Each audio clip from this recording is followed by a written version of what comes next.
Assalamualaikum warahmatullahi wabarakatuh, mga kapatid sa Islam. So, alhamdulillah, tapos lang natin magsala ng Salatul Maghrib, no?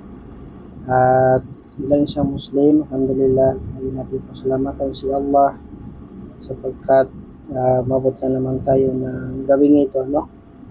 Uh, Tayo ngayon ay magbibigay ng payo, paalala sa ating mga sarili. So, tayong mga magulang, kasi ngayon alhamdulillah isa na akong tatay, dalawa na ang aking anak, no? Kaya para sa mga kapatid natin na mga kalalakihan na hindi pa nakapag-asawa, ay ano pa ang hinihintay niyo? Mag-asawa na kayo. Dahil napakasarap magkaroon ng isang anak, no? So huwag niyo nang hintayin, kayo matakot na hindi niyo mabubuhay yung mga anak niyo, yung pamilya niyo, no? Dahil si Allah subhanahu wa ta'ala ay may awa sa kanyang mga alipin. Alhamdulillah. So yun, so ngayon ay magbibigay tayo ng kunting payo sa mga magulang, no? Lalo-lalo sa ating mga sarili, na bilang isang tatay ay kinakailangan po natin suportahan yung mga anak natin na sila ay makapag-aral sa madrasa, makapag-aral sa Islam, no, makapag-aral sa Quran at sa Sunnah ni Propeta Muhammad sallallahu alaihi wasallam. Kinakailangan natin silang suportahan, i-guide, samahan, no, na sila ay makapunta doon sa madrasa para mag-aral.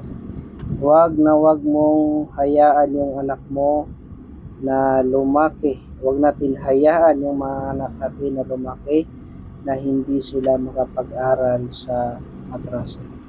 Dahil po magkaiba po yung bata na nakapag-aral ng madrasa sa batang hindi nakapag-aral ng madrasa. Malaki ang pagkaibahan, mga kapatid. Kahit sabihin natin na halimbawa ang isang bata na nakapag-aral ng madrasa, kahit siya ay minsan ay kumbaga sa ay nakakagawa ng mga kasalanan, no? At minsan ay naisip niya rin na siya ay magtauba, magbalik loob sa Allah, dahil alam niya sa kanyang sarili na yung ginagawa niya na masama ayon ay pinagpapawala ni Allah. Kaysa batang hindi nakapag-aral ng Arabic. Kapag gumawa ng katarantaduhan yan, ay mahirap na magbalik loob sa Allah, mga kapatid sa Islam.